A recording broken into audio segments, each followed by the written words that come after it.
Thanks, Sandra. And joining us now for more on this, outnumbered co-host and former White House Press Secretary, Kayleigh McEnany. Kayleigh, thanks so much for being with us today. Good to join you. Listening to that story there, it does feel as if the US have pulled out in a way that has left allies in the lurch. Many people agree that there has to be a transition, but surely this needs to be done in a different way. What's going on? Benjamin, that's right. I mean, when you think about Bagram Air Base at its height, there were 100,000, American troops there, and in a span of 2 hours, and without any notification to the Afghans who were taking over the base, all of a sudden, darkness. The electricity goes out. One source said it was as if it was a sign to looters. The darkness was to, have at it, essentially.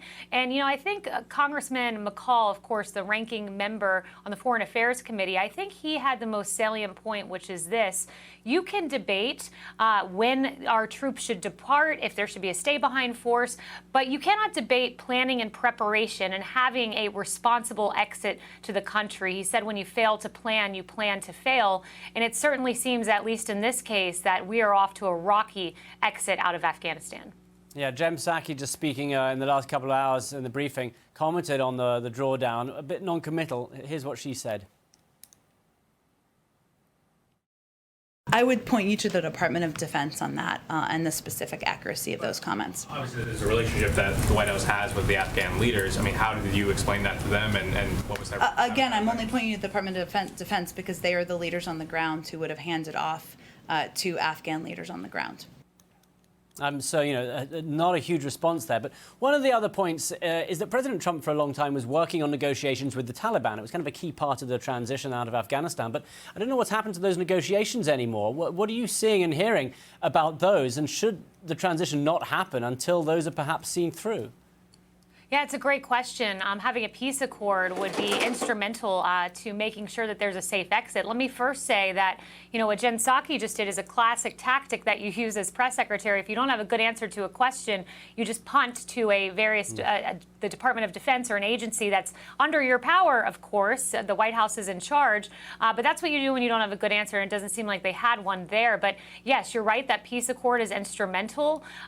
We hope for a safe exit because, as the Washington Post was reporting this weekend, you could see in a worst case scenario al-Qaeda getting bases in the country again, the Taliban in as quick as 6 months, as you just heard our own reporter say. You could see the Afghan government fall. Of course, nobody wants to see that. But these are very real scenarios that are being posited by our intelligence community. Yeah, and one of the other big issues, and it's a story we've covered a lot on Fox, is what happens to all the people in Afghanistan who have worked for the US, who are instrumental over there. And we heard from an Afghan translator just recently. Take a listen to this. I think it's got a full screen. He says, "We are right now at the final stage. They are going to slaughter us anyway. Shouldn't they be a priority? Is enough happening to help them?" Oh, they should undoubtedly be a priority. President Biden has said that they are, but we need to see a meaningful plan here because there are 18,000 interpreters who have been great allies to us in this 2-decade-long fight.